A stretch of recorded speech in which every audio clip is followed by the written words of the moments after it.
Right now, you may be feeling a little bit overwhelmed with the amount of information out there on the internet and on YouTube and wondering, are there any books or any pieces of information that are actually going to help me on my own journey? Even though there's hundreds of books in the self-improvement space, I honestly think that there are 5 that will do exactly that. So in this video, we'll explore the 5 books that you must read to get started on your personal growth journey. As we explore each book, you can expect to understand exactly why they're worth reading. Stay tuned until the end, where I'll reveal which book you must start with to unlock the next level of your personal growth journey. I've read over 30 self-improvement books in the last 3 years, and I'll admit that if I started by reading these 5 books, I'd have felt more in control of my own personal growth journey a lot quicker. And I want you to imagine as if the small stuff doesn't bog you down anymore and you're truly connected to what's important. It feels awesome, doesn't it? But the big question is, how do we cut through all the noise to find that clarity? The answer lies in a book that challenges the very foundation of what we think happiness is all about. So you may have seen this book and wondered what the hype is all about. Well, it flips the script on general self-improvement advice by suggesting that finding happiness isn't about chasing success in every area of our lives. Instead, we should let go of the unimportant things like status, material wealth, and focus on changing the negative emotions in our life. Wait, what? Chase the negative? That doesn't make sense, especially if we want to grow as people, right? Well, think of it like this. We want to improve our physique, often in the gym, because we feel dissatisfied with our current look. We feel anxious about staying at this weight or looking how we currently look. So we chase the physical discomfort of lifting weights to change our physique. And actually, Mark Manson, the author, he isn't wrong on this point. I felt that same way about my own physique before I decided to get a gym membership back in 2022 and chase that discomfort myself. So chasing negative emotions does sound a bit counterintuitive, and you could take it too far if you obsess over correcting every negative emotion that ever pops up in your life. It's okay to have these negative emotions pop up every now and then, because that's what makes us human, and that's what makes our personal growth journey that bit more satisfying and worthwhile. But when you read this book, this is just one example of how you can have your current understanding of personal growth flipped and twisted on its head. Okay, so that's the extreme counterintuitive side.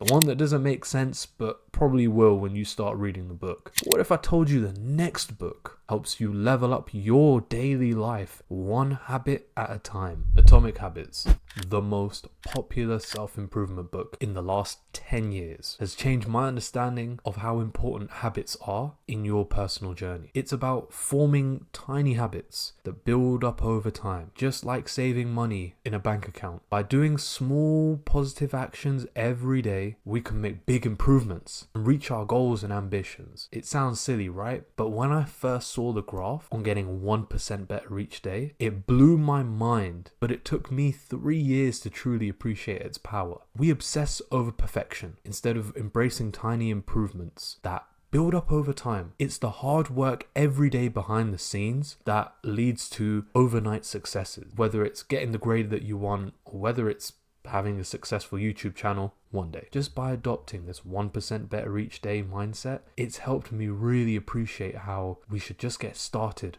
on what matters most to us and improve slowly at it over time.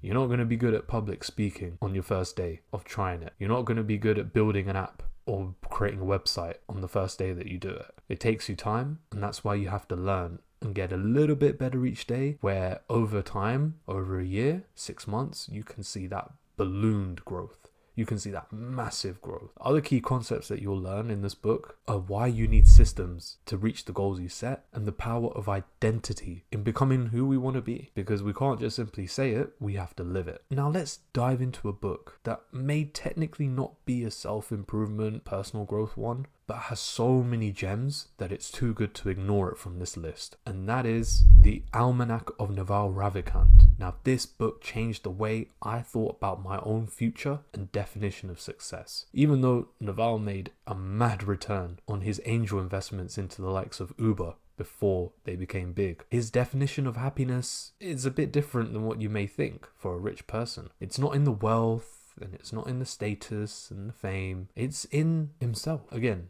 a bit of a weird thing to say, right? For someone who's rich. Well, according to him, happiness is found in the internal self-control that we have over our emotions and over our thoughts and behaviors, and accepting what we have in front of us and embracing the present, not chasing material wealth, not chasing the money and your desires, but instead surrounding yourself with the right people, mentality, and being present in the moment and doing what you want to do in your life. See, when I read this for the first time, I was already dipping into stoicism just a little bit. And this helped me realize that focusing on building the skill, that's right, the skill of happiness, inner peace, can give you a much bigger return in your life than just simply chasing the moolah. And that section on happiness was a real eye-opener for me. But the next book on this list was a difficult read for different reasons. If you've heard of David Goggins, you've probably read his book, Can't Hurt Me. Brutally honest and honestly sometimes a difficult read on the reality of being great. He's someone who persevered against the odds and actually managed to change his life around one challenge at a time. But what made this book special to me, it wasn't just the raw truth he gave about pushing through your limitations. It was the end of chapter exercises that really brought this book to another level for me, because it just brought me into David Goggins' world a little bit. What kind of exercises were these? A lot of these were reflective exercises and really forcing us to look in the mirror. In fact, there's an exercise in the book where he asks you to create a sort of accountability mirror and write down your goals and own up to your shortcomings and list down what's stopping you, whether it's your own mind or whether you think it's something going on around you that's holding you back. It could be on anything like a career goal or a lifestyle goal, but it requires breaking that down into smaller and achievable goals that can be hit one at a time.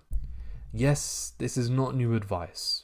A lot of what you hear in this book will be told in a more brutal and raw, honest way through an unfiltered account of his own life. However, it's written in a way that packs a punch and it requires you to be honest with yourself. Honesty is the best policy when doing the exercises in this book. Otherwise, you're wasting your time. And after all, when it comes to personal growth, if you won't be honest with yourself, then you're limiting yourself to how much you can really achieve. But the final book takes this raw honesty and applies the lessons of war into real life. Enter Extreme Ownership by Jocko Willink, a no BS narrative to take control of your life from today. It's like having a tough but supportive life coach. As a regular listener of the Jocko Willink podcast, I appreciate his bluntness and honesty throughout the book. Even though it focuses on areas like leadership, ego, and discipline, the core message of this book is that taking total responsibility for what you can control will transform your life. It's a concept I've been embracing recently, and even though it's so difficult to do at first, it eventually frees you from a lot of BS that we shouldn't even really worry about that's outside of our control. So when you read Extreme Ownership, of course you can expect to find real life lessons that you can implement in actionable steps from the book, but you can also find real life anecdotes from Jocko's time in Iraq that will really put these lessons into perspective. So those are the 5 books.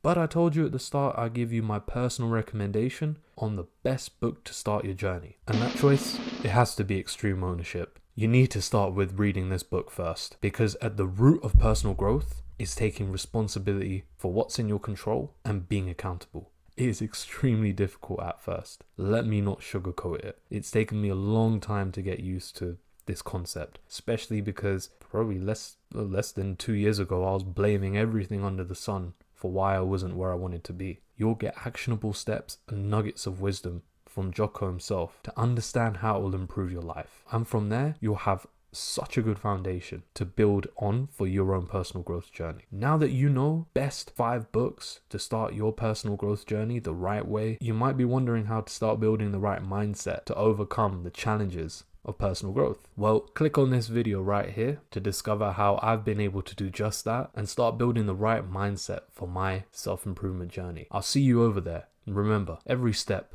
no matter how big or small, is progress.